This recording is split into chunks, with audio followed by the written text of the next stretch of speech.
Chapter 20. Guarding Property. Deuteronomy chapter 5, verse 19. Neither shalt thou steal. Deuteronomy chapter 5, verse 19. The modern world has been so saturated by Marxist and related views that property is theft that, in many circles, an intelligent discussion on the Eighth Commandment is difficult. Prior to the rise of socialist thinkers, the Lockean school defined society and the state in terms of property. We have thus moved from the religion of property to that of anti-property.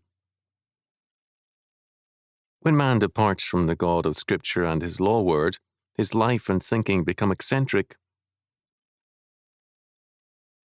Man was created by God and is therefore defined by God, in whose image we are made. One aspect of God's image in us is dominion. Genesis chapter 1, verses 26 to 28. Dominion includes the ownership of property, and hence this law. Neither shalt thou steal. Theft is the expropriation of that which belongs to another, whether land, things, or ideas, or hiring someone to steal them for us, or passing a law whereby another person's properties are taken in violation of God's law. Civil law can favour theft or validate it, but this gives no moral justification to theft. The state does not define true law nor morality. It either recognises God's law or it transgresses it. The modern state is the greatest thief of all history, and its citizens are its allies in this immorality. Some 50 or more years ago, I heard a lecturer describe man as no more, when stripped down to his essentials, than a pretentious, rutting animal. Even before the rise of Romanticism, it was held that the true knowledge of man required a stripping down process. Religion was the first thing discarded by these quote-unquote thinkers. Then, after Jean-Jacques Rousseau, civilization had to be discarded. After Marx, it was property, and with the naturists, such as George Bernard Shaw, it meant even clothing. Is the result true or essential man, or is it nonsense? Can no one know any of us except as we are all stripped naked for their examination and assessment? The logic of the modern era holds that this is indeed the case. A most influential book of recent years, and important in shaping educational materials, was entitled The Naked Ape. Is man no more than a naked ape in his essence? How do we truly know man?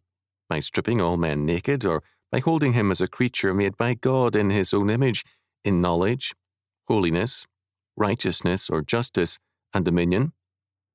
Genesis chapter 1, verses 26 to 28, Colossians chapter 3, verse 10, Ephesians chapter 4, verse 24.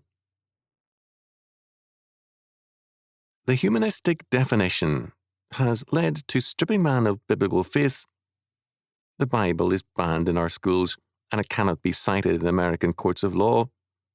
Our schools teach evolution. Man is member of the family of apes.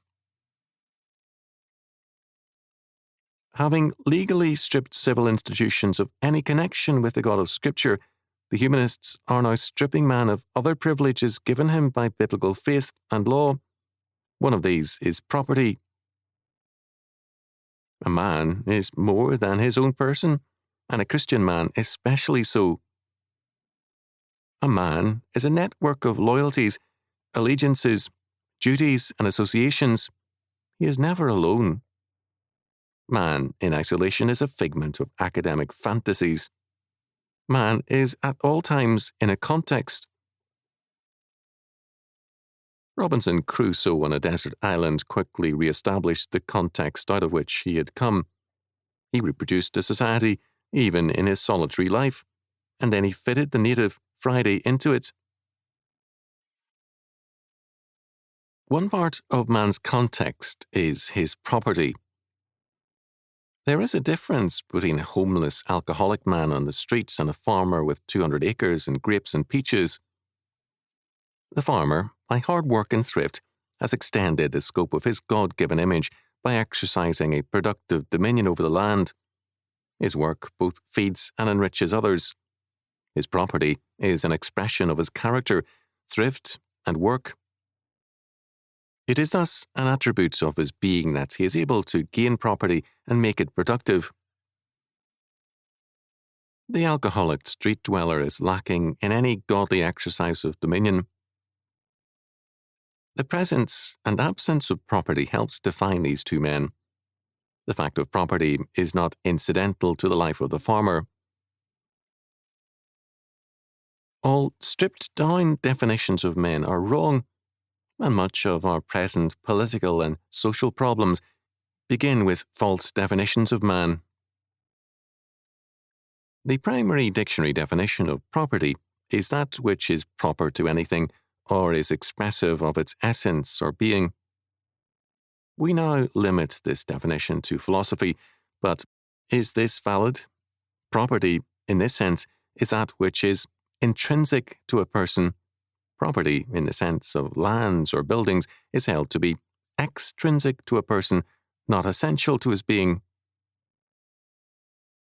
There are, however, intangible property, quote-unquote, rights, ideas, writings in progress, and so on. How can such properties be called extrinsic to a person? If he has ideas in the realm of writing, or inventions in the realm of computers, for example, he has a property right to them. They are expressions of his mind, his person. The boundary between intrinsic and extrinsic becomes a bit blurred. But a man who has developed a farm or a business has also put himself into the results. The results are both separate from his person and yet an expression of it. If this commandment, "Neither shalt thou steal," means anything, an attack on our property is an attack on our person. If property is honestly and lawfully acquired, its theft is an attack on our person and an attack on our lives.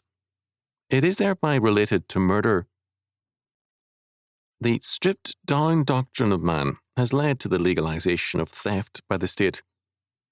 If men are no more than naked apes or clothed apes, then they have no God-given privileges in any sphere. Then they have no right to either property or life. The attack on property is thus simply one aspect of a religious war. Calvin made it clear that theft is an assault against God's law and God himself. He said, "No man can be deprived of his possessions by criminal methods without an injury being done to the divine dispenser of them." Calvin's summary statement is very clear. The end of this precept is that, as injustice is an abomination to God, every man may possess what belongs to him. The sum of it, then, is that we are forbidden to covet the property of others and are therefore enjoined faithfully to use our endeavours to preserve to every man what justly belongs to him. Our problem today is that the defence of property is linked to capitalism when it should be linked to theology. The attack on quote-unquote private ownership of property is an assault on the fundamental order of reality. It is an attempt to move from a God-ordained order to a man-made one. If the ownership of property by persons is a consequence of capitalism, then it has simply an historical rather than a theological and religious basis. And to agree to this is to surrender an essential point. When God decrees, "Neither shalt thou steal," he is declaring what the fundamental order of human life is to be with respect to property. He is establishing its foundation in himself rather than in any historical developments. There is a grim aspect to the war against property. At the same time that humanity is being denied the God-given privileges of property, our humanists, on, quote, environmental, end quote, grounds, are insisting that vast areas of the earth belong to various animals, and even plants and trees, and must be protected against human trespass. Can this be called other than madness?